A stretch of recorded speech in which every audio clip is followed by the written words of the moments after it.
আসসালামু আলাইকুম। আমরা আসলে পিলখানা ট্র্যাজেডির 5 বছর পরে বুঝতে পারছিলাম যে আমরা আসলে কি হারাইছিলাম সেই পিলখানা ট্র্যাজেডিতে।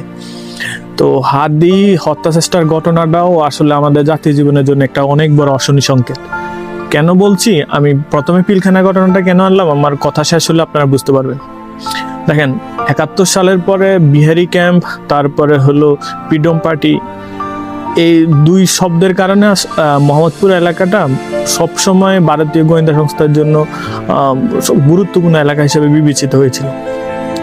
কারণ বিহারিরা জাতিগতভাবে পাকিস্তানপন্থী, তারপরে ফ্রিডম পার্টি গঠন হওয়ার কারণে ফ্রিডম পার্টিরাও একদমই ভারত বিরোধী ছিল। সেই কারণেই ভারত সবসময় মনে করতো যে ঢাকা যদি পাকিস্তানপন্থী বা পাকিস্তান পন্থাদের হাতে চলে যায় তাহলে ভারতের জন্য অনেক বড় একটা খারাপ জিনিস হবে আর কি। সেই জন্যই তারা সবসময় মোহাম্মদপুরকে কন্টিনিউয়াসলি নিয়ন্ত্রণ রাখার চেষ্টা করতো। দেখেন, পিলখানা হত্যাকাণ্ডে আওয়ামী লীগের 2 জন নেতার নাম সবার সাক্ষ্যে বারবার ঘুরে আসছে। এক হলো নানক, আর এক হলো মির্জা আজম। আচ্ছা, মির্জা আজম আর নানক ব্যতীত অন্য আওয়ামী লীগ নেতাদের কেন ভারতের চুজ করলো না? আরো অনেক নেতা তো আছে, তাদের কেন চুজ করলো না? আমি একবার একটা টক শোতে শুনতেছিলাম যে নানক খুব গর্ববোধ করে কইতেছিল যে 1/11-এর সময় শেখ হাসিনা বলছিল এনি হাও ভারত চলে যাও, যদি মাটির হাত তল দিয়ে হয় তাও চলে যাও ভারত। এবং তখনকার বাংলাদেশের গোয়েন্দা সংস্থাগুলো তাদের হন্য হয়ে খুঁজতেছিল, সবার চোখ পাখি দিয়ে সে কিন্তু ঠিকই ভারতে পালা যেতে সক্ষম হয়, সে এবং মির্জা আজম তার কথা অনুযায়ী। দেখেন, 5ই আগস্টের পরে 5ই আগস্টের রাতের বেলায় খুব সম্ভবত বা তার পরের দিনই নরেন্দ্র মোদী এবং সর্বদলীয় বৈঠক ডাকে, এবং সেই বৈঠকে তাদের সর্বদলীয় সিদ্ধান্ত কি সেটা কিন্তু আমরা জাতি হিসেবে কিচ্ছু জানি না জানারও কথা। হ্যাঁ, তো তাদের সিদ্ধান্ত কি ছিল আপনি দেখেন, ঘটনার পরম্পরা ধরলে আপনি অনেক কিছু টের পাবেন। 5ই আগস্টের পরে প্রথম 1 মাস আমার কাছে মনে হয় যেন ভারত তার রেস্কিউ অপারেশন চালায়।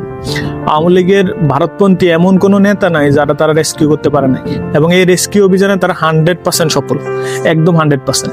আপনি বলতে পারেন সালমান এফ রহমান তো গ্রেপ্তার হয়েছে, বা হলো যে আনিসুল হক তো গ্রেপ্তার হয়েছে। আপনি দেখবেন সালমান এফ রহমানের বিপক্ষে ভারতের কূটনীতিক হতে তাদের সংবাদ মাধ্যম ওপেনলি কথা বলছে যে সে নাকি পাকিস্তান মন্ত্রী, কারণ সালমান এফ রহমান একটা ঘনিষ্ঠ বন্ধু পাকিস্তানের প্রেসিডেন্ট মেবি ছিল।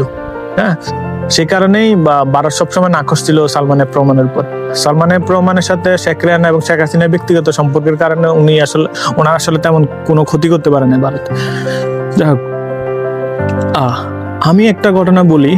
5ই আগস্টের পরের দিন বা সেদিন রাতেই বাংলাদেশ বিমানবন্দরে তৎকালীন ঢাকা বিশ্ববিদ্যালয় শাখা ছাত্রলীগের সভাপতি সৈকত এবং ঢাকা উত্তর সভাপতি খুব সম্ভবত রিয়াজ মাহমুদ গ্রেপ্তার হয় একত্রে।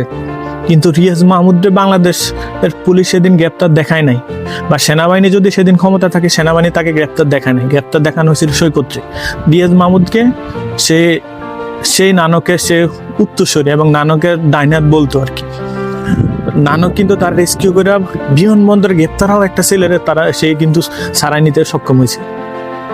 দেখেন, স্বাধীন একটা রাষ্ট্রের তার রাজধানীতে তার সেনাবাহিনীর শ্রেষ্ঠ সন্তানদেরকে হত্যা করে ভারত নির্দ্বিধায় বাংলাদেশের ডিজিএফআই, এনএসআই, পুলিশ এবং সরকারের সহযোগিতা পালা যেতে সক্ষম হয়েছে। রিয়াজ মাহমুদের মতো ছাত্রলীগ সভাপতি গ্রেপ্তার হওয়ার পরেও তার রেস্কিউ করে নিয়ে যেতে পসিবল হয়েছে। রাজধানীতে হামলা চালায় 12 ঘন্টার ভিতরে ভারত পালাই গেছে হাদির কিলিং এর সাথে, অর্থাৎ হত্যা চেষ্টার সাথে যারা জড়িত ছিল তারা। হাউ আমাদের গোয়েন্দা গাফিলতি নাই, আমাদের নিরাপত্তা দুর্বলতা নাই, আমাদের নিরাপত্তা উপদেষ্টা খলিলুর রহমান, আমি গালি দিয়ে তারা কথা কইতেছে, সে নিরাপত্তার কিচ্ছু বোঝে না।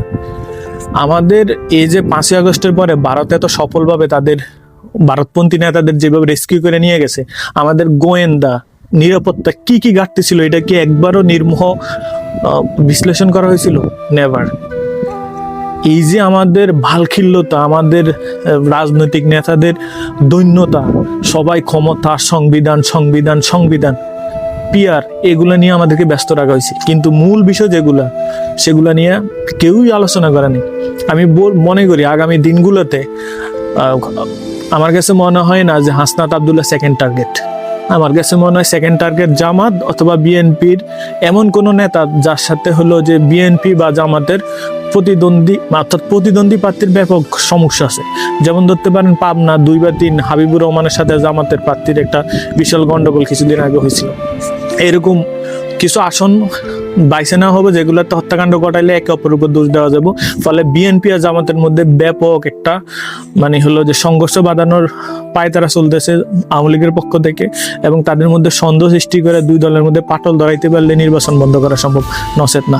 কারণ আওয়ামী লীগ যদি এই নির্বাচন বানচাল না করতে পারে, আওয়ামী লীগের রাজনীতি শেষ, সেখানেই শেষ।